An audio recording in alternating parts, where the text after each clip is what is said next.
presentation is called The Disruptive Power of Collaboration, and my name is Bill Nottingham from Nottingham Spirk, and I got Winston here. Want to say hello, Winston? Hi, everybody. I'm Winston Ibrahim. I'm the founder and CEO of Hydros, creators of the world's fastest water filter. Well, exciting. So, we're going to talk a little bit about us, but what I'd like to start out with is a little story. In the mid-1950s, an owner of a small Japanese restaurant was having challenges. Hiring staffing, running the restaurant by himself. Now remember, 1950s. What did this restaurant owner do? Well, of course, he toured a brewery. Makes sense, right? Not then. But now when you look at it, there's some interesting similarities. You look at a sushi restaurant, and then you look at a brewery. And so if you think about it, there's interesting connections that you can make in seemingly unconnected spaces. You can find influences from adjacent market. Now, it's interesting because when you look at sushi, you can't not think about the conveyor belt. It goes hand in hand. It's fun. It gets you a chance to try different things. It's an experience. It's memorable. And it's something you could share with others. Now, what I'd like to talk about is a parallel between business and nature. And Winston, would you like to share a little bit about this? Absolutely, Bill.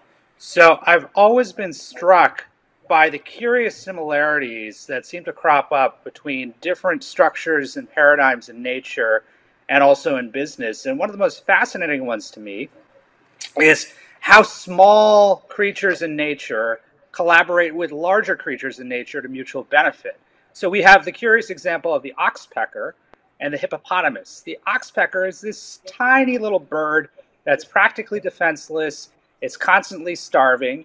The hippo, of course, is this massive and ferocious animal known to take down anything that enters its territory, but hyper vulnerable to small parasites and ticks.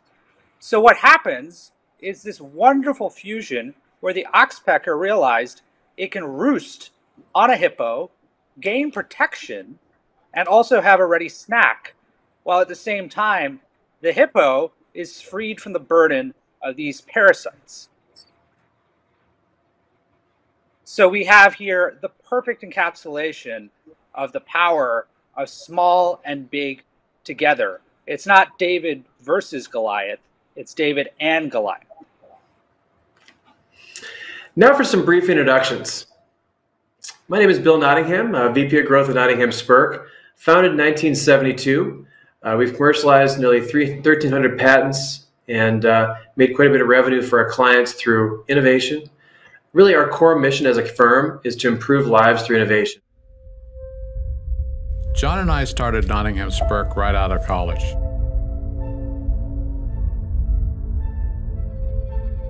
Since then, we've built a vertically integrated innovation process empowering companies to grow and prosper.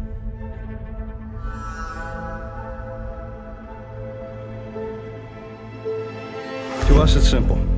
We listen to the voice of the customer. That voice propels our process from the design to engineering, prototyping, and all the way to advanced manufacturing.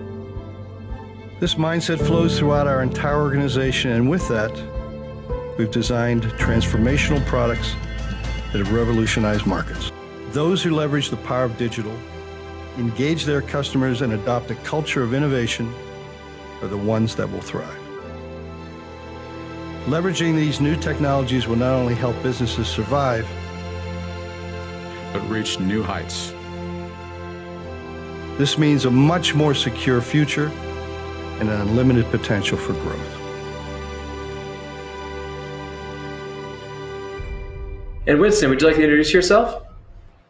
Absolutely. So I'm Winston Ibrahim. I'm the founder and CEO of Hydros, and we, along with Nottingham Spirk, were able to develop this proprietary fast flow water filtration ecosystem. So imagine comparable to a Brita, but many times the speed, with one universal filter that works throughout the entire product family with less than half the plastic and lots less shelf space and better aesthetics.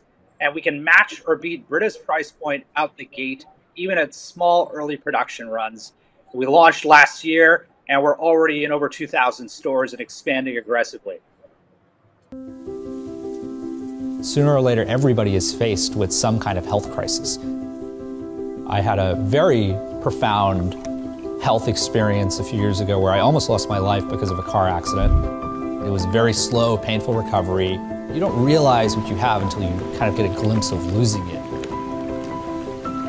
My biggest passion and drive is to enable people around the world to make the healthiest possible choices so that people aren't inhibited by any health issues. And I think Hydros is a really great step in that direction because we're freeing up hundreds of dollars for the average person, thousands of dollars for the average family, and huge amounts of waste.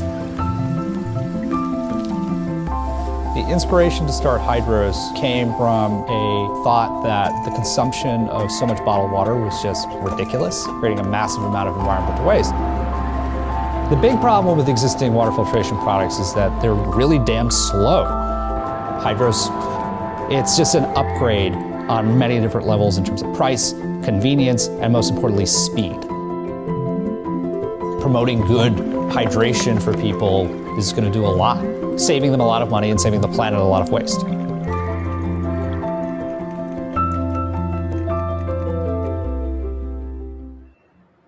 So really what you see here is collaboration can create breakthroughs, collaboration can build businesses, collaboration can reinvent markets. An example, Nottingham Spurk and Hydros did. But why is collaboration so difficult? Competition compels us to think us versus them. No matter who you are, most of the smartest people work from someone else. This is Bill Joy, founder of Sun Microsystems. Think about that when you're thinking about your own company. The small plus the big. So there's a really wonderful example of small and big in the business world focused around this company called Back to the Roots. And Back to the Roots found this really interesting business model of creating at-home food growing kits founded by Nikhil Arora and Alejandro Velez. And they, were really interested in this business, but they were kind of struggling to find a supply chain to give them the raw inputs for their product. And then they stumbled upon a really fantastic solution.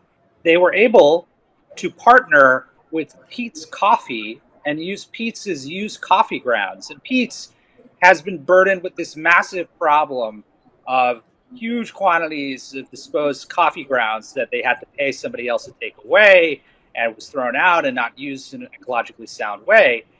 So here they found a great business solution in the partnership, and it was fantastic for Back to the Roots because not only were they getting their cost of goods for free, they were actually being paid to take it away. So everybody wins, and so does the environment. Think about your company. If you're dominating your category, is that a good strategy? But you don't want to take that for granted. Category domination encourages managers to focus most of their attention on market share and not enough on the category itself. What happens when your category is not growing or even declining? Being number one in a declining market is not a great place to be. So let's take a look at a different market, the fast food market. Now, obviously during the stay-at-home, it's gotten very competitive. It's had to get very creative as well. But the fast food market had gotten more crowded and less predictable. There aren't too many restaurants out there that are as creative with their combinations as Taco Bell. I haven't heard that they're selling Taco Bell wine. Doesn't that make sense? Now, Taco Bell got together with a company, FritoLay, to combine tacos with Doritos. Now, it seems a little bit crazy, but I'll tell you what, they sell quite a few tacos in 10 weeks, 100 million. The Doritos Locos Taco went down as their highest selling taco, and it's the non-obvious taco. The results, everybody wins. Taco Bell launched a hit product. FritoLay moves the brand into a new category. Let's look at a different one. This is a unique story, and Winston, you got a little bit of background in this one. Sure. So we're going to give you a great example of a company called Terracycle, founded by this really eccentric, I'll say, young founder, Tom Zaki. And Tom had a really curious passion when he was growing up, a passion for worm poop. This isn't my real job, No? No. My friend Harry and I are saving up our money to open our own pet store. That's nice. I got worms. I beg your pardon? That's what we're going to call it. I got worms. We're going to specialize in selling worm farms. You know, like ant farms. You think you got some inspiration there? You know, it's funny. I think that might actually be, you know, something to check. I'll ask him the next time I speak with him. Tom was so obsessed by worm poop that he begged, borrowed, and stole and created his own in-home worm farm in college and devoted himself to starting, you know, his business Terracycle to break down food products from his cafeteria, and then realized very quickly that he was onto something, that he could leverage this kind of problem of waste that larger enterprises and organizations had and maybe turn it into something useful.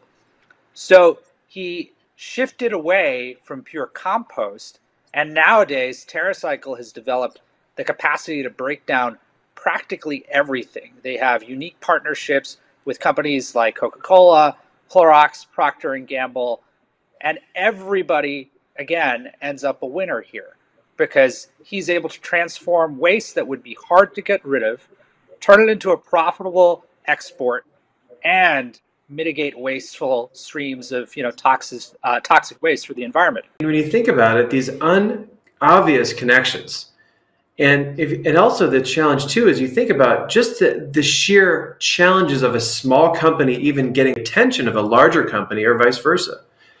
There's equally challenges on both sides. So Innovation Leader, which is a group that we're members of, Nottingham Spurk, people in innovation that hold this title that need to find out how they can move their company in the right direction.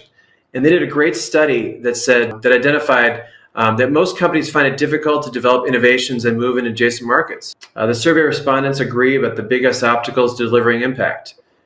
The first one, company politics. The second one, culture issues. So for large companies, infusing this culture with entrepreneurialism and risk-taking is extraordinarily challenging. So I always like to say, work smart, not hard. Think outside. Don't let your own issues or own challenges or own politics get in the way of solving the need of the customer. It's important to understand transformative innovation does not need to replace incremental innovation on existing product lines. In fact, the latter makes the former possible, growing sales as the company positions itself for the future. This might even prepare your company for a pandemic. Thank you so much. I really appreciate joining the session today. You can get a hold of myself here or email or Twitter. Winston, thank you for joining me. We hope we inspired those here. You know, again, it's all about how you're thinking. Design thinking is very relevant. It's not going to go away. And it's about changing the rules and surviving, right? Absolutely, Bill. Thank you, and thanks to the whole design thinking team, to everybody in the audience. And, you know, I'll say that there's a tremendous amount of power that most people don't think about in this sort of collaboration. And we were really lucky to find a great partner in Bill and his family's company, Nottingham Spurk, and the tremendous advantage that we had in thriving during this pandemic as a business is largely due to the insights and innovation they gave us. So I can't say enough good things about him. And thanks again, everybody. Well, and I want to say one more thing. You know, I'm a huge fan of Steve Jobs, and I always like to do something that relates to that. So I got to say, we got one more thing, a promotion code for Hydros. So everybody here attending, copy this down and go pick up some bottles.